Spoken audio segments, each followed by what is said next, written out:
Manzi. Yes. Here. Hello, Thomas. So I just wrote this sometime between 5 and 6 a.m. this morning. So just sitting outside writing in the cold.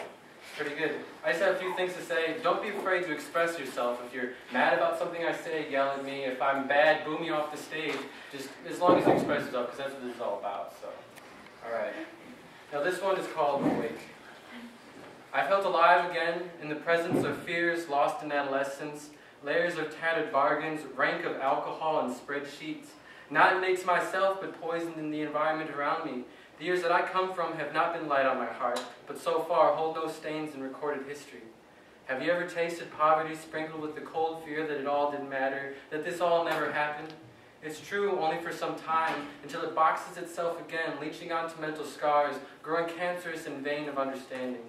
It will never let you escape, shackled by trivial pain. It will only let you forget when your duty is called to pay your dues, to take time making slight distractions as quick as commercial breaks. Those moments on autopilot pile the worthless empty spaces in universes unknown to each other. Sleep and go back. Visit your worlds, self-created worlds, free from forgetful distortion, where you are no longer rooted to the acceptable, to the facts and laws established by beings unequivalent to modern man. Don't you see? We cannot live in between vices of public pressure, but you have been given the tools to free yourself from mental bondage. Forget your hopes of gray suburban palaces, raising boring lives white in bubble veils. Express yourself to the world. It already knows everything about you. Censorship is prison, self-made and self-given. Self-risen is your reason to douse yourself among the billion blue pills taken daily to move on through intersections, dissecting lives among guided light and chalked paths overbeaten by steps in the wrong direction.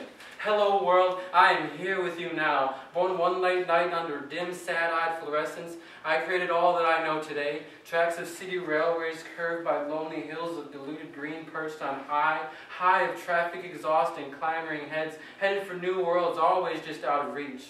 Only to be met with passions of evergreen pine needles and the pores of surfing souls climbing through trees to Eden. They are here as well, but we like to convince ourselves to lie about our parallel presence. We bring your ears closer to your own symphony of words. Please sing of the permanent sunsets in your dream. Love, oh please love, let me remind you of that foggy drive we went from the normal sense of perception into the opaque world where all feels possible, as if at any moment murky ghosts could fill the headlights, or the car could take flight through the misty streams of low-lying crowds. Smiles are brought up again and again. Even through any amount of fear, that expression continues to crease our faces.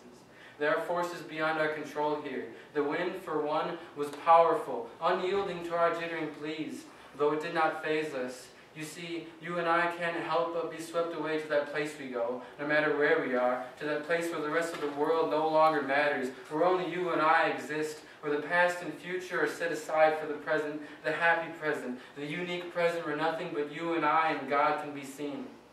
On a trail by the lake, we found a break in the wind, and there we also found a break in our will. We cannot cover the truth any longer because whether we notice it or not, the wind continues to push us closer. The lake reflects our colorful potential even at night. The trees comfort our juxtaposed souls. The waves scream at us to the point where it can no longer be ignored. The world is telling us we are falling for each other. Our hands a simple symbol, like the pink and orange haze along the morning lake. You see that first simple sign in color, and you know the coming sunrise will be something spectacular. And so will we. We are no longer awake. We've been waiting patiently for 6 days, but the Father has overslept on the 7th. You must see now that we are helpless in efforts and senses expected to be divine. We are the terrestrial. We created it. We are the creators of sympathetic disasters, of dysfunctional governments and violent crime, soldiers bearing it to barracks, bombed, blind of alternative fight, of resources not worth killing. But blood is only liquid, so leaders kill as easy as knocking over glasses of water. Remorse has run its course. Gender discrimination in any conventional forms is the easiest railway to hell. Since when does the type of person you love dictate your ability to protect and serve, to prosper and raise overpopulated orphan lives in need of unconformist opportunities? Convincing suits of sexist mystical clout look at you blankly, eyes as dead as their legitimacy, reminding you to conform in rules unsuitable in these latter days. Industrial farmers pen workers by the dollar in corrals of plaster, steel or wireless nets for half of their conscious life. disease plagued by indiscriminate love expression, interclass warfare, predominantly racial, to fund borders, closing minds, once open, all this of man. We are the creators of diligent stars, of dynamic green life in once virgin oceans, of ambient lights on morning days, snowbanks, soft, pillowy in effect, to wake the goosebumps on your skin, to truly feel awake, running to greater sights. Peaceful lakes outlined in the colorful autumn showcase, leaves the same color as your heart, grass soft enough to lay and watch the clouds shape-shift heaven on its own, alongside her beautiful demeanor, our magnetic hands exposed to warm, ever-bluer sunshine. Nights clear in purple celestial patterns, glowing messages felt in kinetic psyche on trampoline grooves under a shared blanket. Western canyon embrace, walls every earthly color, patterned by time in the evolution of picturesque wonders. All this is of man.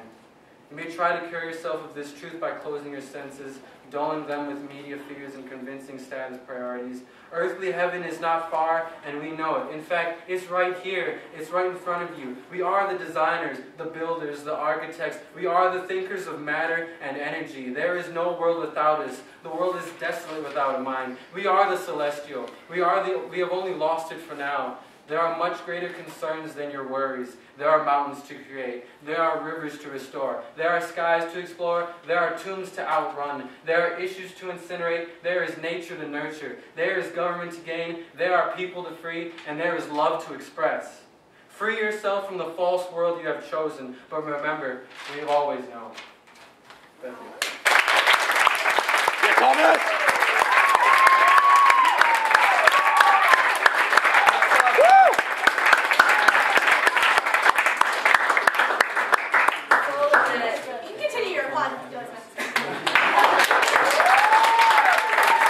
Yeah, Thomas!